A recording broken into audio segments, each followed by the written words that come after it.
अस्सलाम वालेकुम दोस्तों, उम्मीद है कि आप सब लोग खैरियत से होंगे। अल्लाह पाक आपको हमेशा अपनी रहमतों के साए में रखे। आज जो कहानी हम आपको सुना रहे हैं वो एक ऐसे ख़ानदान की है जो पाकिस्तान बनने के फ़ौरन बाद यहाँ आकर आबाद हुए और उनके साथ ये वाक़यात पेश आए। ये कहानी बहुत दिलचस्प है, आप उन्हीं की ज़बानी सुनिए। क़याम पाकिस्तान से कबल हमारा बहुत बड़ा कारोबार था। हम लोग ज़ात के हलवाई थे। नस्ल दर नस्ल हमारा यह कारोबार चलता आ रहा था। जब पाकिस्तान बना तो हमारे वालिद, चचा और दादा के समझाने के बावजूद पाकिस्तान आ गए कि हम अपना कारोबार नए मुल्क में जाकर शुरू करेंगे, पाकिस्तान में रहेंगे। यूँ वालिद साहब हम सबको लेकर पाकिस्तान के शहर कराची में आ गए।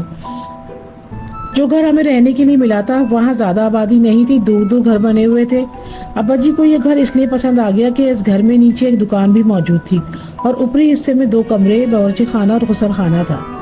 हम जब यहाँ शिफ्ट हुए तो हमारा यहाँ बिल्कुल भी दिल नहीं लग रहा था। चचा दादा वगैरह के साथ रहते थे। यहाँ सिर्फ मैं, मेरा भाई, अब्बा जी, छोटी बहनें और अम्मी थी। अब्बा जी ने दुकान की सफाई करवाई और यहाँ पर अपनी मिठाई की दुकान बनाने का फैसला कर लिया। दुकान के बराबर में इतनी जगह थी कि वहाँ पर एक कढ़ाई चूल्हा रखा जा सकता था। सरमाया भी कलील था, इसलिए काम को छोटे पैमाने के ऊपर शुरू किया गया और यह बड़ा कठिन मरहला था। अब्बा जी और बड़े भाई अम्मी के साथ मिलकर मिठाइयाँ, नमक पारे और समोसे बनाया करते थे, मगर पूरा पूरा दिन गुजर जाता था। इक्का दुक्का कोई आता था और कभी जलेबी और कभी समोसे ले जाया करता था। अब्बा जी कभी कभी बहुत मायूस हो जाया करते थे और कहते थे कि इससे अच्छा था कि मैं किसी और चीज़ की दुकान खोल लेता। दिन गुजर रहे थे मगर काम में कुछ भी इजाफा ना हुआ। माल ज़ाया हो जाया करता था, बाकी सामान रखना भी दुकान में सही ना था। नया मुल्क था, नया शहर था, अजनबी लोग, परेशानियां बढ़ रही थी। अम्मी कहती थी कि आप जमा जमाया काम छोड़कर यहाँ आ गए, कुछ अरसे बाद आ जाते कि यहाँ पर क्या हालात हैं कारोबार के। दादा और चचा तो नहीं आए थे मगर अब्बा जी के दिल में क्या समाई थी कि वो अपना घर बार और कारोबार छोड़कर यहाँ आ गए थे। एक रात अब्बा जी काफ़ी देर तक जागते रहे और सोचते रहे कि अपने काम को कैसे आगे बढ़ाया जाए। अम्मी के मशवरे भी साथ साथ चल रहे थे कि भाई सुबह सुबह दुकान पर तलावत का इत्माम करें, दुकान को शाम को बंद ना कर दिया करें बल्कि रात को देर तक खोला करें, और जब सुबह दुकान की सफाई करते हैं तो फिर उसके बाद तिलावत किया करें, फिर काम की इब्तिदा किया करें। हमारे पास दुकान का कोई शेड्यूल नहीं था, कभी दुकान जल्दी खुल जाती थी, कभी दोपहर में खुलती थी, मगर अब हमने तरतीब बना ली थी जो बिल्कुल सही थी। अगली सुबह भाई जो था बहुत अच्छी तिलावत करता था, उसने दुकान खोली, सफाई की दुकान की और तिलावत करने लगा। अब्बा जी ने भी चूल्हे पर दूध की कढ़ाई वगैरह चढ़ाई और दुआ करते रहे कि कुछ काम चलना शुरू हो जाए। शाम तक जलेबी और गुलाब जामुनों की थाल तैयार थी। अब्बा जी के हाथ में बहुत जायका था। उनके हाथ की मिठाइयाँ तो हिंदुस्तान में बहुत शौक से खाई जाती थी।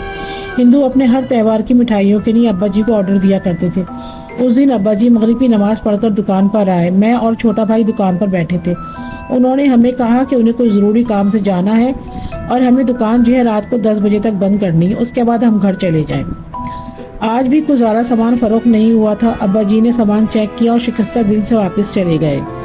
मैं और भाई दुकान के ऊपर बैठे हुए थे। थाल में मिठाइयाँ तैयार थीं, बारीक मलमल के कपड़े से ढकी हुई थी, बिल्कुल हमारे सामने रखी हुई थी। कभी कभी हमारा दिल भी ललचा जाया करता था मगर हम सब्र से बैठे हुए थे। सुबह हमें स्कूल भी जाना था, लिहाजा हम अपना बैग लेकर दुकान पर आ गए थे और पढ़ भी रहे थे।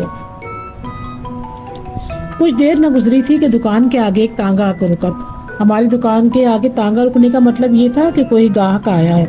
हम भरपूर तवज्जो से उस तांगे को देख रहे थे। उस तांगे के चारों तरफ पर्दे लगे हुए थे। हमें अंदाज़ा नहीं हुआ कि अंदर कौन है। एक आवाज़ आई कि ये मिठाई के ताल हमको चाहिए। ये आवाज़ निस्वानी थी। हम घबरा गए। इतने में पर्दा हटा। एक औरत ने हमसे कहा कि मिठाई के कितने ताल हैं। हमने खुशी से, हमारे में ठिकाना नहीं था। ज़ाहिर है इतने अरसे बाद हमारे पास कोई इस तरह से ज़्यादा सब मिठाइयाँ ख़रीदने के लिए आया था। मैंने फ़ौरन कहा 2 थाल अमरती के हैं, 2 गुलाब जामुन के हैं और 2 जलेबी के हैं। वो आवाज़ आई कि ये तांगे में रख दो। ये सारी मिठाइयाँ आपको चाहिए? उन्होंने कहा कि हाँ, मुझे ये सारी मिठाइयाँ चाहिए, सारी मिठाइयाँ आप मेरे तांगे में रख दीजिए। मैं और भाई तांगे के पास गए और पर्दा हटा हुआ था और हमने वो मिठाइयाँ एक एक करके तांगे के अंदर रख दी। हमने उनसे सिर्फ इतना कहा कि भाई आप हमारी ये मिठाइयाँ लेके जा रही हैं लेकिन हमें थाल वापस कर दीजिएगा।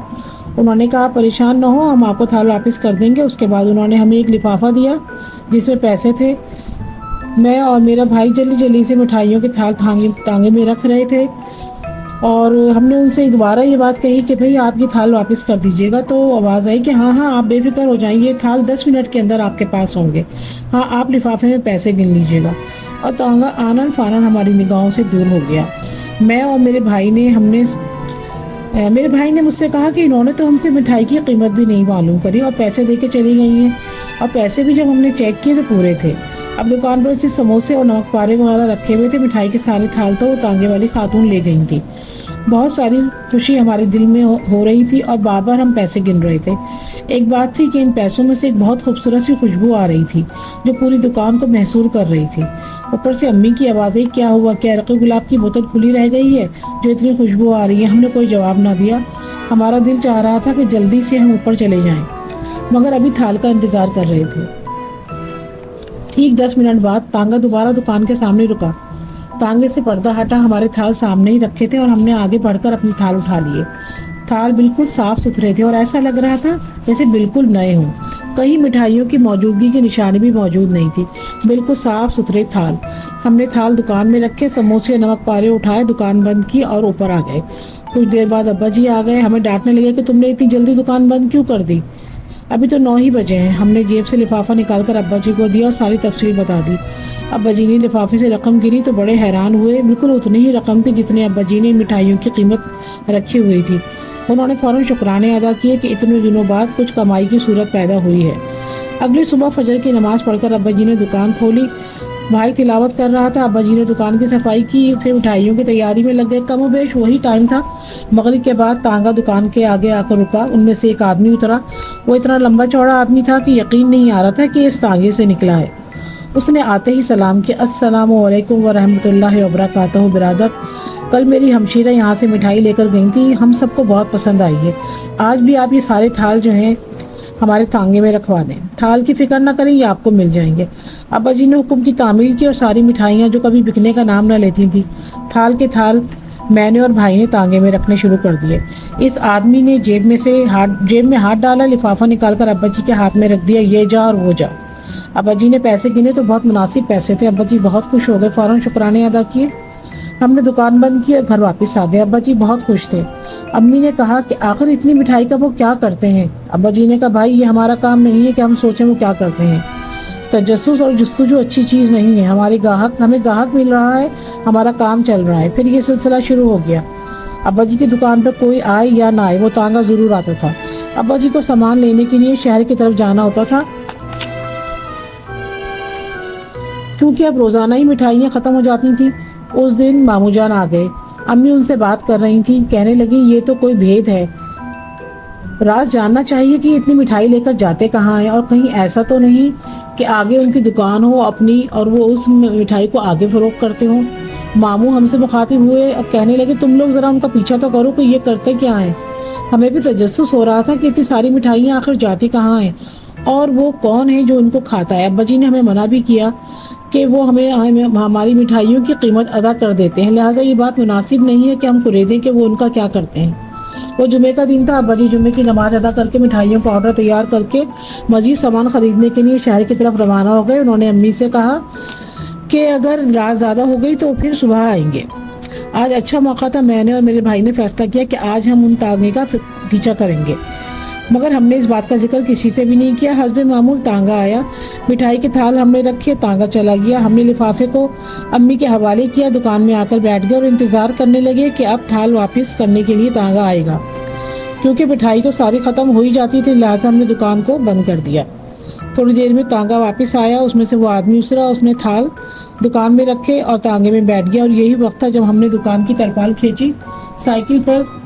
بھائی سائیکل پر بیٹھا ہوا تھا، میں پیچھے بیٹھا اور ہم نے تانگے کا پیچھا کرنا شروع کر دیا۔ تانگا چلا جا رہا تھا، جب تک آبادی تھی روشنی نظر آ رہی تھی، آبادی کے ختم ہوتے ہی ویران سڑک شروع ہو گئی۔ تانگے کی رفتار تیز ہو گئی، ہم نے بھی رفتار بڑھا دی، تانگا ہواؤں میں اڑنے لگا۔ سائیکل کی رفتار بڑھا دی، مگر ہمیں لگ رہا تھا کہ اس سے زیادہ ہم تیز سائیکل نہیں چلا پائیں گے۔ پھر سنسان اور ویران سڑک آگے آ گئی اور ہم اب پریشان ہو گئے، کیونکہ دونوں طرف گھنی جھاڑیاں شروع ہو گئی تھیں، چاند کی دھیمی دھیمی روشنی تھی اور تانگے میں لگی چمکیلی پٹیوں سے کچھ روشنی پیدا ہو رہی تھی۔ تانگا رک چکا تھا، ہماری سانسیں بھی رک گئیں، کہ हमारी सांसें भी रुक रही थी कि अचानक तांगे का दरवाज़ा खुला, उसमें से वो लंबा चौड़ा आदमी और दूसरी तरफ से सफ़ेद अबाये में एक औरत निकली। हमारी सिट्टी गुम हो चली थी, वो हमारी ही तरफ आ रहे थे। मैंने भाई से कहा भागो, मगर ये क्या, उनके हाथ लंबे होते चले गए और हमारी साइकिल को आकर पकड़ लिया। साइकिल जाम हो गई, हमारे होश उड़ गए। वो लोग हंसने लगे, हमारा पीछा कर रहे थे, हमारा घर देखना चाहते थे कि हम कहाँ रहते हैं और कहाँ ले जाते हैं इतनी मिठाइयाँ, देखोगे हमारा घर।